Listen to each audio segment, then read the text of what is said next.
Eu lembro que uma vez, eu não sei se eu já contei a história, mas vou contar só para reforçar a coisa da descobrir os próprios defeitos e se aceitar. Uma coisa que tem me ajudado muito, né? Passou dos 40, você só tem uma coisa a fazer, se aceita, porque senão você vai continuar sofrendo a vida toda. E de vez em quando eu ligo para a Dani, minha irmã querida que está aqui. Dani, eu estou mal, fiz isso, isso, isso. Ela vai e me ajuda. Aí a ideia é ela liga para mim, a gente vai percebendo os valores de trabalhar as próprias sombras. Um dia, uma sexta-feira, final de tarde, é importante dizer isso, porque meu final de semana foi destruído por causa dessa história. Um amigo meu, que divide comigo lá uma sala na clínica que a gente tem, disse: Rossano, vem aqui no estacionamento. É o que é? Não, vem cá, uma surpresa. Aí quando eu saí, ele disse: olha o carro que eu comprei. Gente, era o carro que eu queria. Vi uma sensação tão ruim dentro de mim. Primeiro tinha que ser meu e não dele.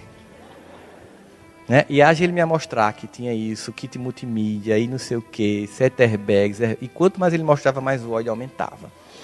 Pior que o ódio era disfarçar que eu estava feliz. Oh, que Deus te abençoe, você merece. Eu cheguei em casa revoltado. Cheguei em casa, sabe quando você chega em casa, né? A esposa e a mãe têm aquele dom que Davi descreve quando diz: Senhor, eu sei que tu me sondas, e mesmo quando eu falto em mim palavras, conheces o meu pensamento. Mulher é esposa e mãe é assim, né? O que foi que houve? Aí você responde bem assim: nada, né? Confirmando que houve alguma coisa. Não, digo que foi, nunca houve nada, só um dia cansado. Aí, tipo assim, o bicho está bravo, ficar quieto aqui, que daqui a pouco passa. Aí eu comecei a ir para simuladores. Eu passei a sexta-noite, o sábado de manhã, de tarde, de noite, domingo de manhã, de tarde, simulando nos bancos como comprar um carro daquele, nem que fossem 60 vezes.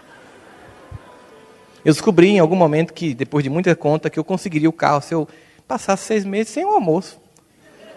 Sopinha de nosso lar, ficava mais fitness, por que não, né? Mas aí de noite, finalmente, eu entendi que eu não precisava trocar de carro. Aí eu cheguei, sentei junto dela para assistir o Fantástico, mais calmo, mais sereno. Ela fez: você está melhor, né? Estou. Por quê? Eu percebi que eu não preciso trocar de carro. Ela: graças a Deus voltou, Jesus. Eu fiz: você está feliz com isso? Eu disse: não, eu estou feliz por ter percebido o quanto eu sou invejoso. Porque é tão importante saber que eu tenho falhas, porque só assim eu posso ajudar as pessoas. No dia que eu achar que eu não tenho, eu estou doente, obsediado, completamente alucinado. Mas vamos amadurecer esse sentimento, vamos nos construir. Aí você começa a se aceitar como você é. Você começa a ter uma percepção mais lúcida da vida. Sem acusação, sem sombra, sem essa perspectiva tão pesada que nós temos. Existe um Deus que nos acolhe, que nos ama. Você imagina a parábola do filho pródigo, ela é tão rica nisso. Você imagina, o cara sai com tudo. É mais ou menos se você saísse hoje com metade de uma herança, uma Ferrari, todo bombado, malhado, um tatu tribal no braço, todo barriguinha, sabe, tanquinho, se achando o cara, sai, vai para a balada geral, experimenta tudo, perde tudo, cai a real e faz: putz, tem que voltar para casa, não restou alternativa, mas meu pai não vai me aceitar. Porque eu fiz, tem nem perigo. Paradigma de um Deus que pune, um Deus que não acolhe, um Deus que espera que você caia para te punir. É o paradigma que botaram na nossa cabeça. Ele volta assim, tipo: poxa, eu vou. Ele aponta no sopé da montanha e o pai vê ele. E aquele movimento que a gente já sabe, incomum no mundo judeu, o pai ia em direção ao filho. Mas ali era a representação de Deus conosco mesmo. O pai vê o filho lá e, conforme o próprio Davi, sonda o pensamento do filho e entende como ele está sentindo humilhado, derrotado, perdido. E ele corre em direção ao filho. Eu penso que quando o filho viu o pai correndo, fez: ixi, vou começar a apanhar daqui. O paradigma é da punição. É o paradigma que a gente tem de autopunição. Ele foi, na medida que o pai foi se aproximando, aí ele viu uma coisa inesperada. Inesperada. O homem estava sorrindo de braços abertos. Mas como assim?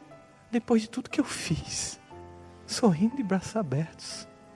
E o pai vem correndo, ele fica tão chocado com aquele gesto de amor inesperado na compreensão dele, imerecido, que ele planeja se jogar e se prostrar diante dos pais. Que mais uma vez, percebendo o desejo do filho, aumenta o passo, agarra e beija o pescoço, impedindo que ele se ajoelhe.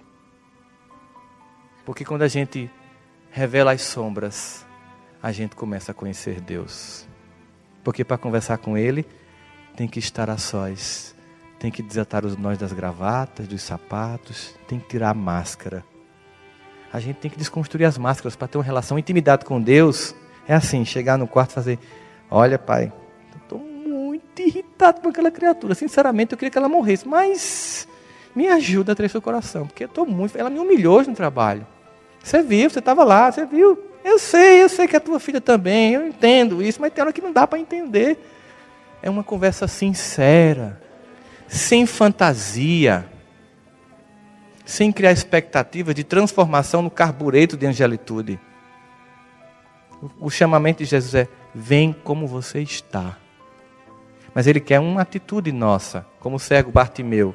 Jesus ia passando na via, um monte de pedintes, Ele grita, Jesus, filho de Davi, o pessoal, cala a boca. E Ele faz o movimento que pouca gente faz, Ele insiste. Jesus, filho de Davi. Aí Jesus para.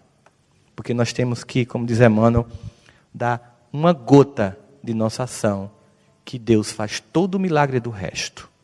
Jesus para, pergunta o que Ele quer, se eu quero voltar a ver. Ele joga a capa, que permite Ele pedir esmola, porque o Roma era tão organizado que tinha uma capa, que era como se fosse uma chancela para pedir esmola, e era escrito, este homem é um pedinte, vive de esmolas. Jogar a capa significa sair da zona de conforto. Porque quando ele jogou a capa, muitos que não tinham pegaram imediatamente para ele. Ele não tinha como voltar atrás. Voltar a ver já adulto, ele viver de quê? Mas ele não teve medo.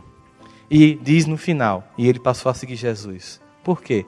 Porque ele não só queria voltar a ver fisicamente, mas ele queria enxergar espiritualmente. E mais que isso, ele não queria voltar a ficar cego. Por isso seguir Jesus é profilático. É esse o sentido. Quando a gente pensa em família, a gente pensa no que significa todas essas relações que nós temos. Das tantas vezes que eu disse à minha mãe que eu odiava ela, quando ela não queria fazer o que eu queria. Eu odeio você. Você faz tudo para estragar a minha vida. Quantas vezes eu disse isso? Mas há 3 anos atrás, aos 67 anos, com lúpus e fibrose pulmonar, eu tive que devolver minha mãe para o plano espiritual. E aí quando eu cheguei no velório, que é muito doloroso, né? São cenas muito chocantes, dolorosas, por mais que a gente seja espírita, a gente fica pensando, nunca mais eu vou ouvir essa voz dizendo, Deus te abençoe. Você fica com aquela vontade de ouvir só mais uma vez. Você toca na mão, está fria, os olhos estão fechados. Eu disse, eu não vou me concentrar nessa fotografia. Eu vou lembrar do filme. Eu vou lembrar das histórias, dos micos que eu paguei. De uma vez, com 16 anos, pensando que minha mãe tinha ido trabalhar, mas ela voltou mais cedo do que eu planejei. Eu estava com minha ex-namorada no meu quarto, fazendo uma coisa que você jamais quer que sua mãe veja você fazendo. Quando ela abriu a porta, ela fechou tranquilamente. Ligou para minha namorada e disse assim, vem aqui que o seu namorado está traindo você com a ex-namorada. Eu fiz, mãe, pelo amor de Deus, você não é minha mãe. Sou mãe sua, não de um cafajeste. Creio você para ser um homem de bem. Você está fazendo uma cafajestada, tem a capacidade de assumir a responsabilidade. Várias cenas assim, que a gente vai lembrando. Eu comecei a rir, estava lá o pessoal sem entender, deve ser doido, né? Porque eu comecei a ver o filme, porque o que me cabia ali não era lamento, era gratidão por tudo aquilo. Eu me lembro que eu não gostava muito de estudar, né? Mas não gostava mesmo. E mamãe percebeu uma vez que eu não gostava de estudar. Eu fiz, mãe, você percebeu que eu não gosto de estudar, né? Ela, percebi, meu filho, eu sou sua mãe. Eu tinha 14 anos na época. Ela fez, meu filho, mas tem 3 formas de você ganhar dinheiro sem estudar. Aí eu fiquei tão feliz. Letra A, B, C. Eu tenho que entrar numa dessas, sem precisar de ler, né? Eu pensava. Ela fez, tem 3 possibilidades, meu filho. Minha mãe era muito sincera. A primeira é a seguinte, quando você encarna muito privilegiadamente, esteticamente muito privilegiado, você pode ganhar dinheiro só com a cara. E embora eu seja sua mãe, eu tenho que lhe confessar, não vai dar para tanto. A segunda possibilidade, meu filho, é quando você é muito capaz de algum esporte, no Brasil, especialmente futebol. Eu vi você jogando já, meu filho, é uma tragédia completa. A terceira possibilidade é virar um marginal, uma pessoa indecente. E aí, eu dei um sorriso muito pequeno. Porque eu pensei, tem uma coisa que eu posso fazer. Eu posso virar contraventou, né? Mas sabe aquela coisinha do canto de boca, assim, que eu vi se ela não está vendo isso ali, não adianta dar esse sorrisinho aí. Porque você morre no cacete, mas vai dar pra gente. Ela contou a história ao meu avô, ela disse assim, só resta uma alternativa. Eu disse com muito pesado, né? Estudar, né, mãe? Se é, mas eu não gosto. Eu não disse que eu tinha que gostar, meu filho, eu disse que eu tinha que fazer. A vida nós temos que fazer o que tem que ser feito, não somente o que nós gostamos. Adultos trabalham segunda porque têm filhos para sustentar. E fazem isso, por um compromisso com a família. Ela contou ao meu avô, que é poeta repentista, e ele fez uma poesia para mim, que era assim, meu filho, olha, eu saí aos 12 anos, já contei isso para vocês, aos 12 anos do sertão, porque eu não queria que via minha família passar fome, então não desonre meu esforço. Quando tiver preguiça de estudar, leia isso.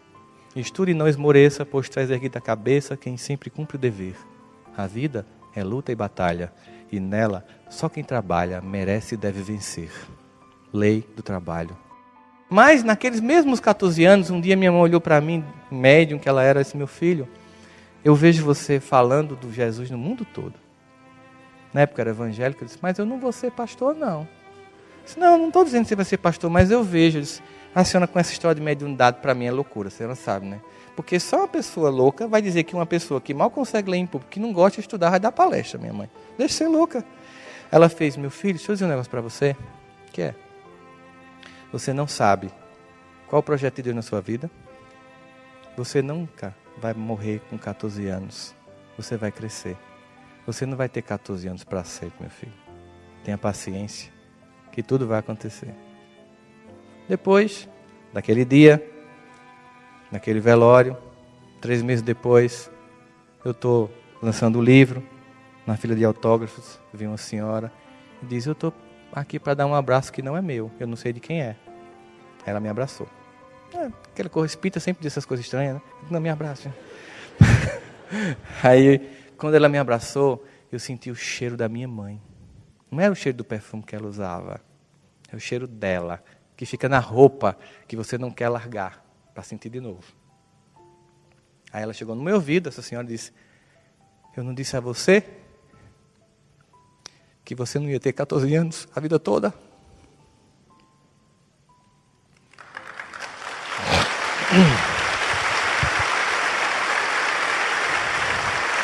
Sabe por que isso acontece? Isso acontece porque os sonhos de Deus são bem maiores que os nossos. Porque o nosso potencial é maior do que o que a gente imagina. E porque nós somos apenas instrumentos. Então, somente isso. Porque o Mestre é quem está sobre nós. Isso que nos anima. Mas para a construção dessa potência, o papel da família é tão importante. Não só da família pessoal, mas da família universal.